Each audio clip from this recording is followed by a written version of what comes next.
السلام علیکم، میں ہوں سجاد انور، ستار خان صاحب کے ساتھ آپ کی خدمت میں حاضر ہوں۔ خان صاحب، آج بلکہ کل شام سے بلوچستان میں دہشت گردوں کے میسو اٹیکس ہوئے ہیں۔ 12 مختلف مقامات سے انہوں نے اٹیک کیا ہے، اور اب تک کی خبروں کے مطابق 108 دہشت گرد ہلاک ہو چکے ہیں، یعنی کہ یہ جو اٹیک کرنے والے لوگ تھے وہ سینکڑوں میں تھے، اور ہماری مسلح افواج کے 10 نوجوان جو ہیں پولیس کے اور افواج کے، وہ بھی شہید ہوئے ہیں اس موقع پہ، اور یہ مقابلہ جاری ہے اس وقت۔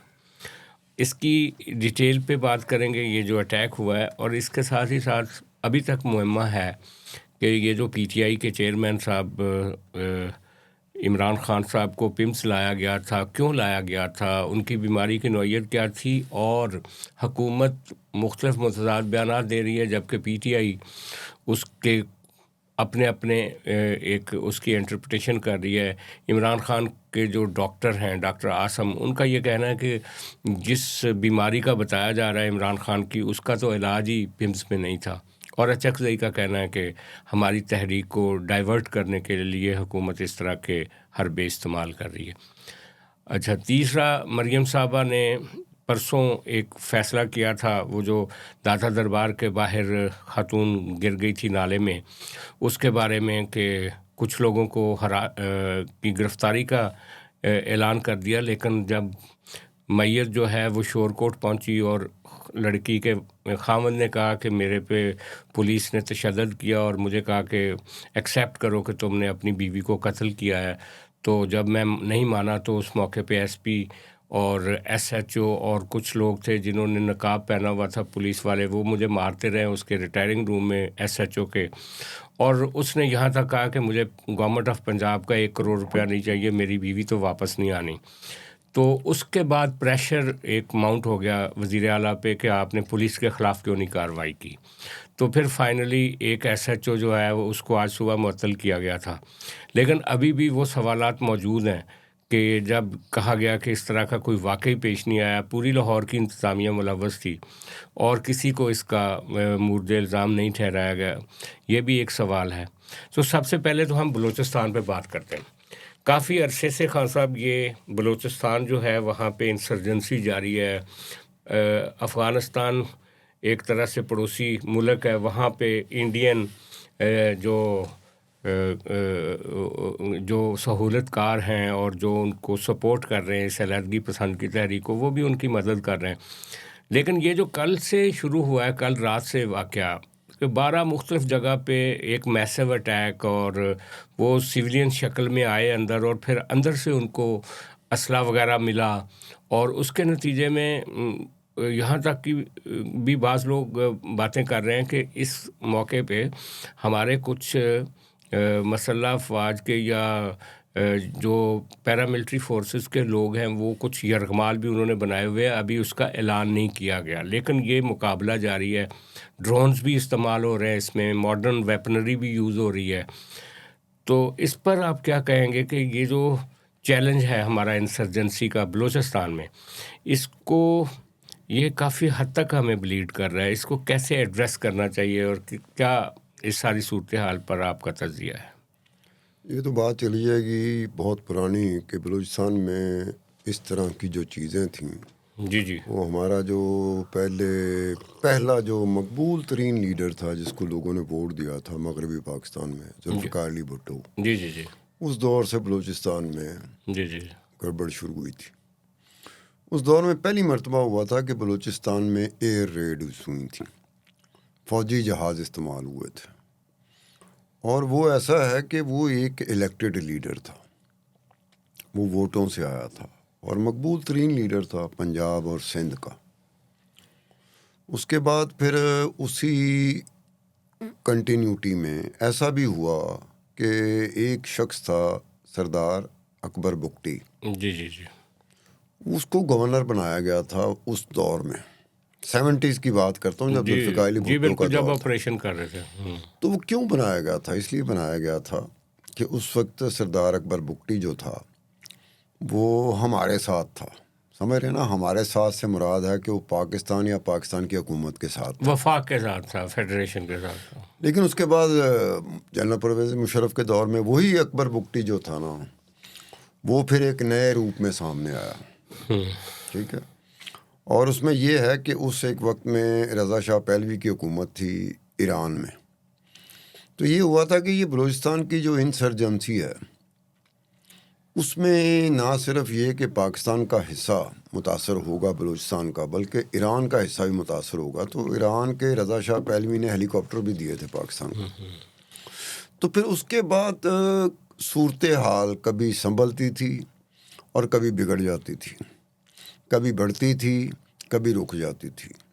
وہ کرتے کرتے کرتے کرتے پھر ایسا کوئی نہیں ہوا کہ ایک ایسا لایا عمل لایا جائے جس سے مستقل بنیادوں پہ وہاں گنجائش نہ ملے, نہ افغانستان کو گنجائش ملے, نہ تحریک طالبان کو گنجائش ملے, نہ افغانستان کے طالبان کو گنجائش ملے, نہ ہی انڈیا کو گنجائش ملے. ہوتا یہ کہ انسرجنسی کے بعد یونیورسل ٹروتھ ہے. انسرجنسی کے بارے میں یہ کہا جاتا ہے کہ آپ نے جو لوکل پاپولیشن ہے اس کی احساس محرومی کا فائدہ اٹھانا, اس کا فائدہ اٹھانا ہے. آپ ہاں, انسرجنٹ فائدہ اٹھاتے ہیں, اور ہاں انسرجنٹ نہیں, جو وہ ملک جو آپ کے ساتھ جس کے معاملہ ٹھیک نہیں ہوتے, یا وہ جو یہ چاہتا ہے کہ اندرونی خلفشار کا شکار رہے تاکہ ہماری طرف دھیان ہی نہ جائے, تو وہ اس کا فائدہ اٹھاتا ہے.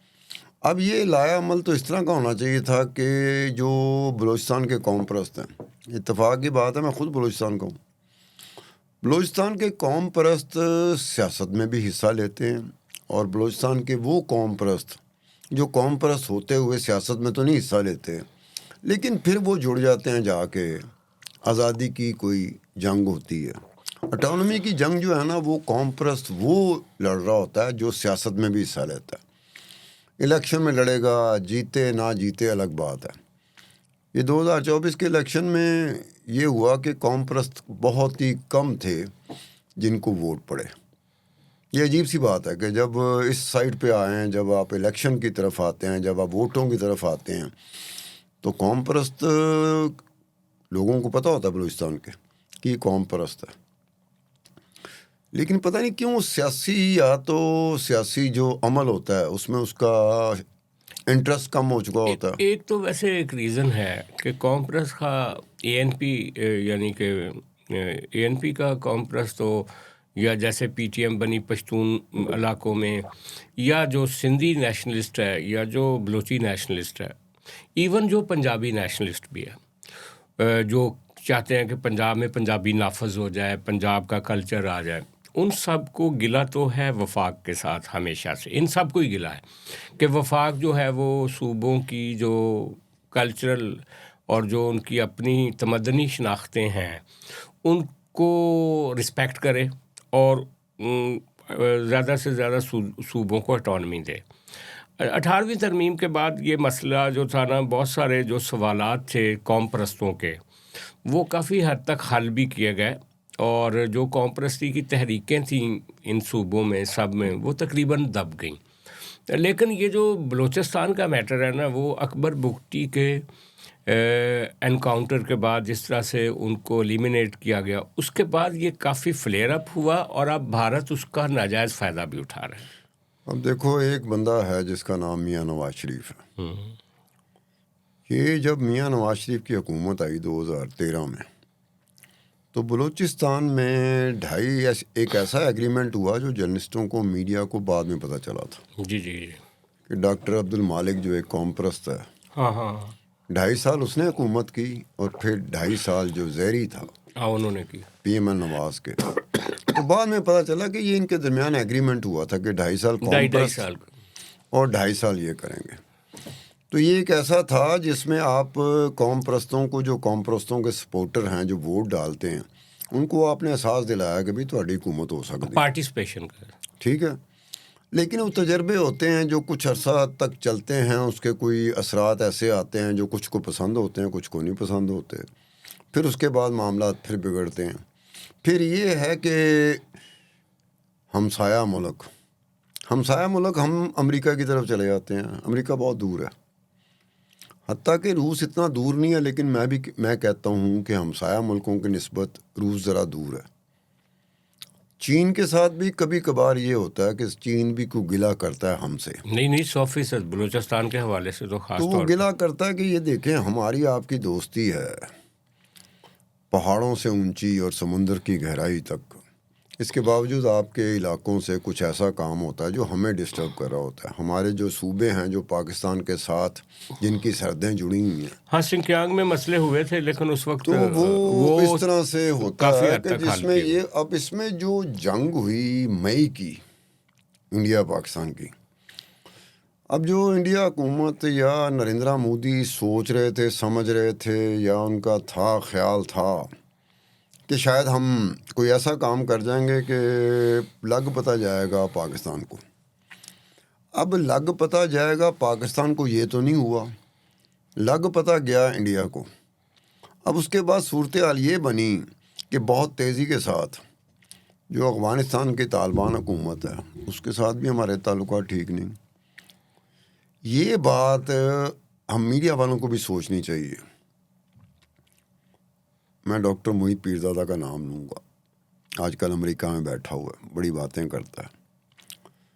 تو ایک دفعہ اجیت دوال نے 2014-15 اجیت دوال کا جو نیشنل سیکورٹی ایڈوائزر ہے نریندر مودی کا پچھلے 10 سال سے، اور یہ انڈین انٹیلیجنس بیورو کا ریٹائرڈ ڈی جی ہے، جی اس نے ایک سٹیٹمنٹ دیا تھا کہ پاکستان جو ہے نا وہ ذرا سوچے سمجھے، اگر طالبان کو پاکستان استعمال کرتا ہے ہمارے خلاف تو ایک دن ہم انہی طالبان کو پاکستان کے خلاف استعمال کریں گے۔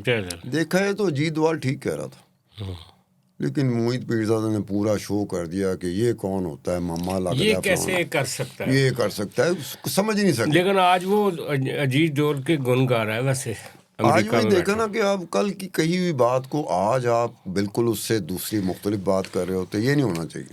تو یہ ہوتا ہے کہ وہ ان کو موقع ملا مئی کی جنگ کے بعد کہ بھائی اب اس طرح سے اب بدلہ کیسے لیا جا سکتا ہے، انڈائریکٹلی بدلہ لیتے ہیں۔ تو انہوں نے کہا بلوچستان ایک ولنریبل علاقہ ہے، اس کو اپنا بنا کے آگے سے ساتھ طالبان، تو یہ ایک ایسا گٹھ جوڑ ہے جس کے سامنے کافی مشکلات آتی رہی ہیں اور کافی مشکلات آتی رہیں گی۔ ہاں لیکن ستار خان صاحب اس وقت جو ایک اور چیز بھی ایڈ ہو گئی پچھلے 10-15-20 دنوں میں جو سامنے آیا، وہ یہ تھا کہ یو اے ای جو ہے، یو اے ای، انہوں نے بھی خاص طور پہ انڈیا کے ساتھ ہاتھ ملا لیا اس ریجن میں، اور جب سے ہم نے سعودی عرب اور ترکی کے ساتھ معاہدہ کیا اس کے بعد یو اے ای کا انڈیا کے ساتھ، اور یہ خبریں آتی رہیں مختلف باوثوق ذرائع کے ساتھ کہ یہ جو ہماری بلوچستان میں علیحدگی پسندی کی تحریکیں ہیں، ان کے مین کلپرٹس جو ہیں وہ دبئی میں موجود ہیں اور ان کے پاس وہاں رہتے ہیں۔ اور ویسے دبئی کے بارے میں آپ کی انڈرسٹینڈنگ ہونی چاہیے، دبئی کے بارے میں۔ ہاں جی، دبئی وہی ہے نا جہاں ہماری پراپرٹیز ہوتی ہیں، پاکستانیوں کی بھی پراپرٹیز ہوتی ہیں، سارے وار لارڈز کی اور سب لوگوں کی وہاں پر ہیں۔ علیمہ خان کی بھی وہاں پر رہی ہے، فرا گوگی کی بھی رہی ہے، نہیں ایون ہمارے بہت سارے ہمارے ساکڈار اور پیپلز پارٹی کے لوگوں کی بھی، ان کی تو لندن میں بھی رہی ہے۔ لیکن میں دبئی کے حوالے سے بات کرتا ہوں کہ دبئی میں وہ پتہ نہیں شاید کوئی نہر بہتی ہے، گنگا بہتی ہے، جس سے ہر کوئی ہاتھ منہ دھوتا ہے۔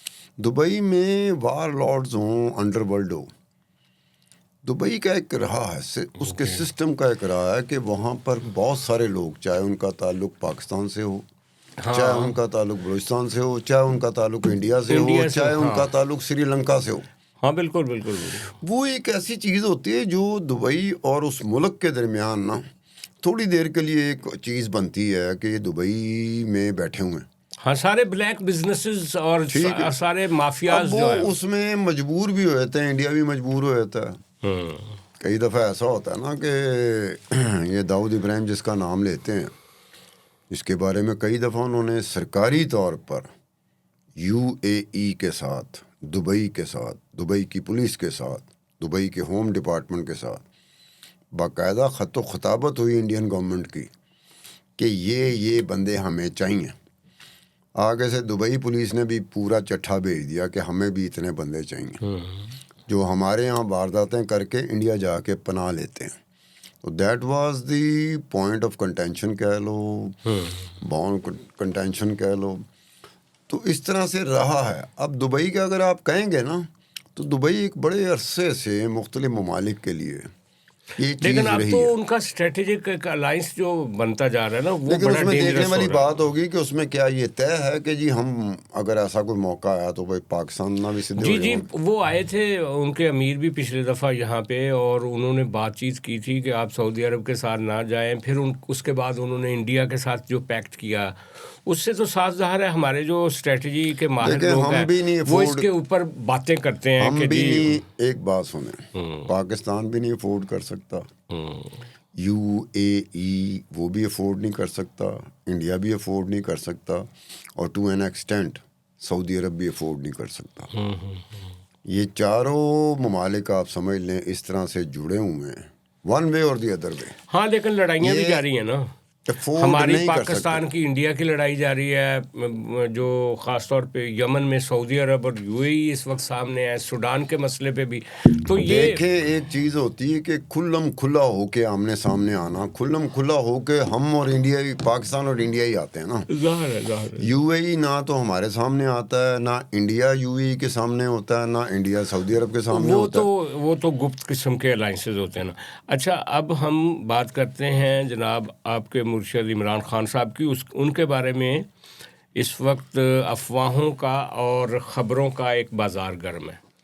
ہمیشہ سے. حکومت نے ان کا ہفتے کی رات جو ان کو اڈیالہ سے نکال کے جا کے پمز لے گئے اور جا کے جو ان کی آنکھ کا پروسیجر کیا, اس کے بارے میں گورنمنٹ نے 2 دن کے بعد بتایا آپ کے عطاء اللہ تارڑ صاحب نے کہ جناب وہ آئے تھے اور ان کا ٹریٹمنٹ ہوا اور وہ ہیلدی ہیں اور وہ واپس چلے گئے اور ان کی مرضی کے مطابق ہوا.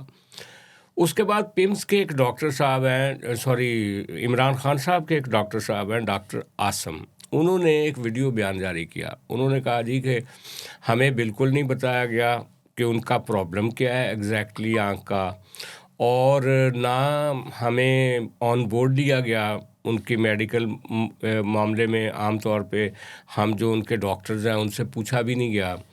اور پھر ان کا یہ کہنا تھا کہ اگر ان کو پمز میں لے جایا گیا تو پمز میں اس کے کوئی اسپیشلسٹ ہیں ہی نہیں اس بیماری کے جس بیماری کو گورنمنٹ پوائنٹ آؤٹ کر رہی ہے.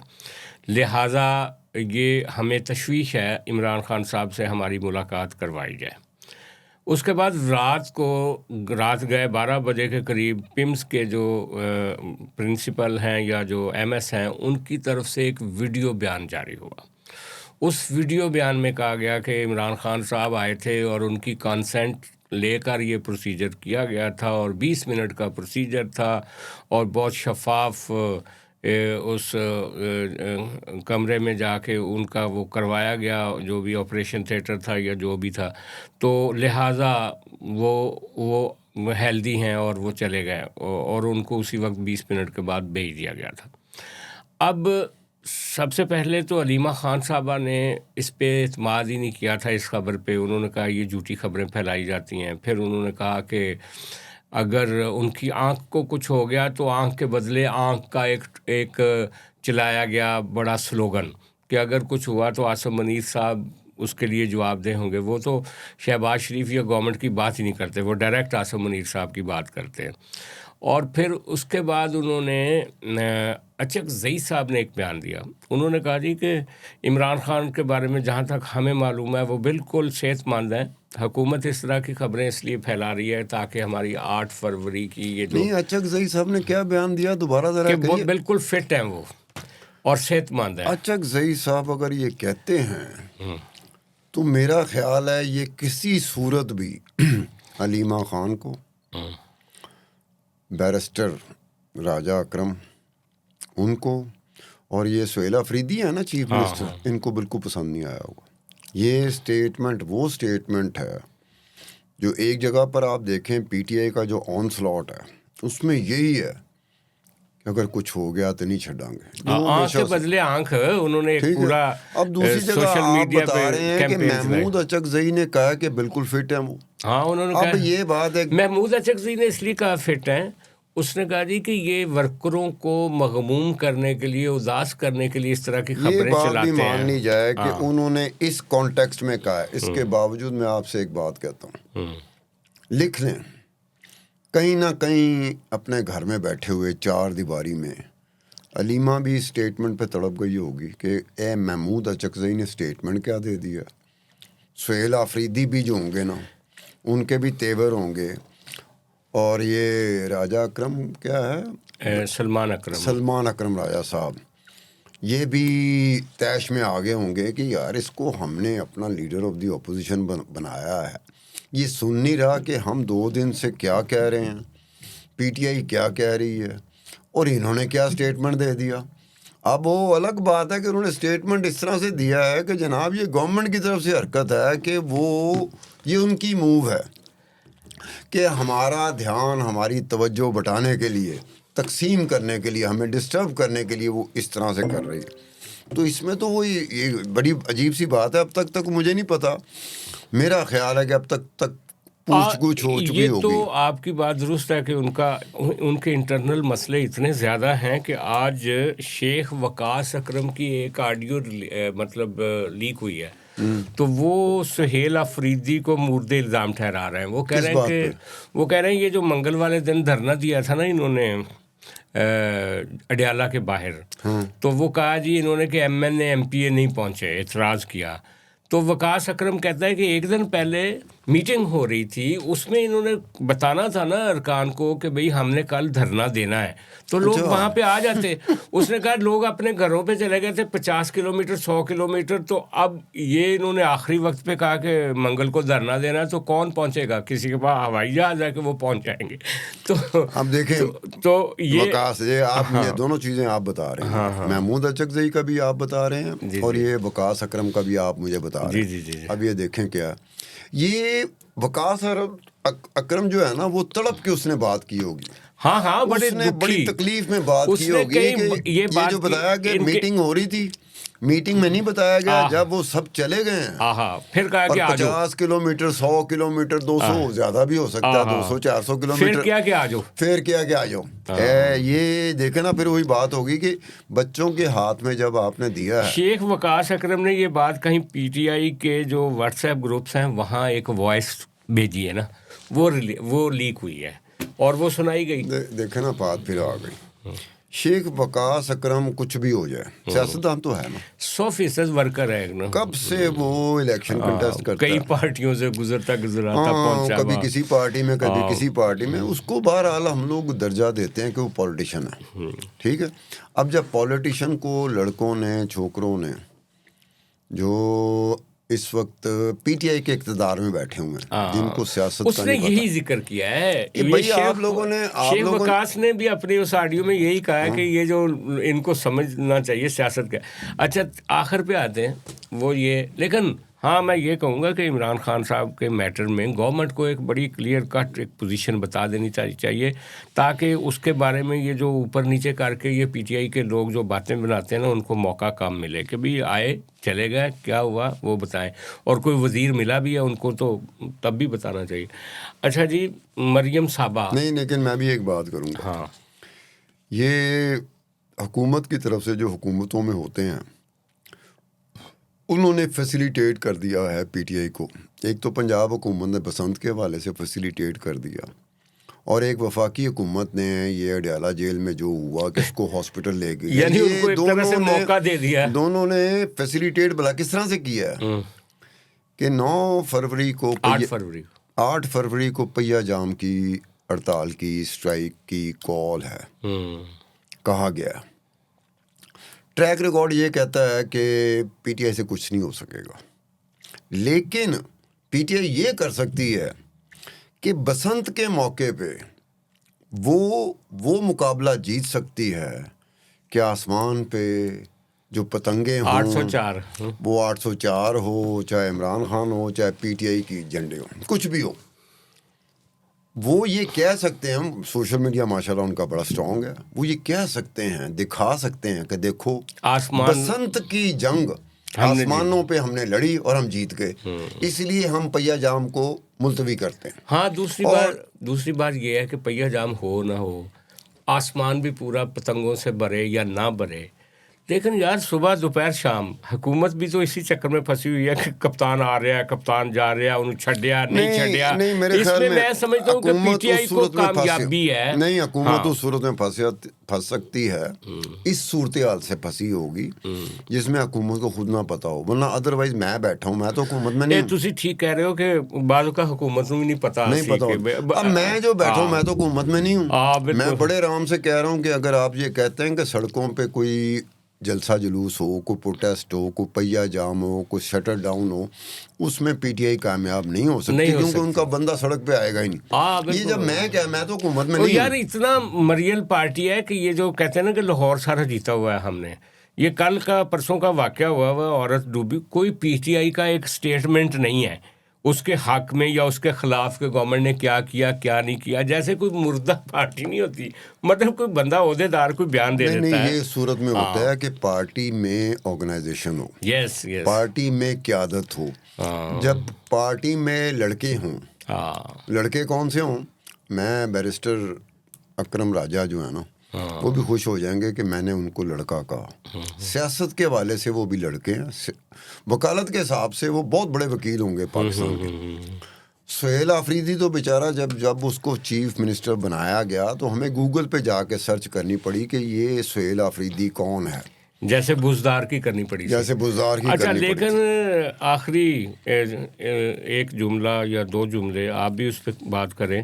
مریم صاحبہ نے سارا کچھ کیا لیکن پولیس کی طرف وہ نہیں گئیں, لیکن اب مجبوری سے جب سارا کھپ پڑ گئی, وہ لڑکے کا بیان آ گیا کہ پولیس نے مجھے مارا اور تشدد کیا, تو جا کے ایس ایچ او ایک معطل کیا ہے اور ڈی ایس پی کو شوکاز نوٹس دیا ہے. لیکن کہنے والے یہ کہتے ہیں, اور اس لڑکے نے بھی یہ کہا کہ جب اس کو مارا جا رہا تھا تو کہہ رہے تھے کہ ہائی کمان کی طرف سے کہا گیا ہے کہ اس سے ایک بیان لو کہ اس نے اپنی بیوی کو خود قتل کیا ہے, اور اس کے سسر نے کی ویڈیو آ گئی ہے. اس کے سسر میں ہے, اس کے سسر نے کیا کہا کہ وہ کمپلینٹ اس نے دی تھی یا دلوائی گئی تھی. ہاں, اس کی ویڈیو آئی ہے, اس نے کہا زبردستی سادہ کاغذ پہ انگوٹھے لگوائے گئے.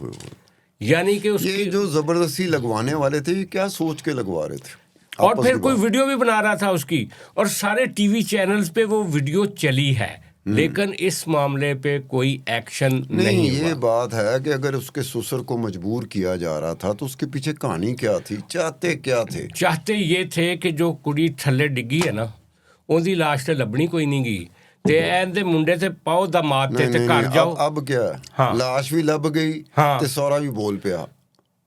48 گھنٹے میں ہوگا نا سارا. ستار خان کی کیڑی گل کر رہے ہو کہ سورا اگر فرض کرو لاش نہ ملتی اب تک. نہیں دیکھو, فرض کرو کے ساتھ بات کر رہے ہو آپ. ہاں, فرض کرو کے ساتھ میں پوری اتھارٹی کے ساتھ نہیں آؤں گا, میں تو فرض کر کے نکر ہی بیٹھا ہوں گا. فرض کرو یہ ہو جائے, فرض کرو یہ ہو جائے, فرض کرو کہ اتنی بڑی حرکتیں. اس وقت لاش مل گئی تھی جب اس سے لکھوایا جا رہا تھا. مجھے کیا پتا ہو, میں لکھوایا. اچھا چلیں, یہی بات کل بھی ہماری اسی بات پہ ختم ہوئی تھی کہ بات یہ ہے کہ ایک جرم کو چھپانے کے لیے ایک نیا جرم گھڑا جا رہا تھا جو کہ بے نقاب ہو گیا, اور مریم صاحبہ نے بڑی مجبوری میں تیسرے دن چوتھے دن جا کے پولیس کے خلاف, وہ بھی ایس ایچ او کے خلاف کارروائی کی ہے. اور پولیس کبھی کسی بندے کو پکڑ کے یہ نہیں کہتی کہ یہ بیان دو جب تک اس کو اوپر سے نہ کہا جائے. آج کے لیے اتنا ہی, خدا حافظ.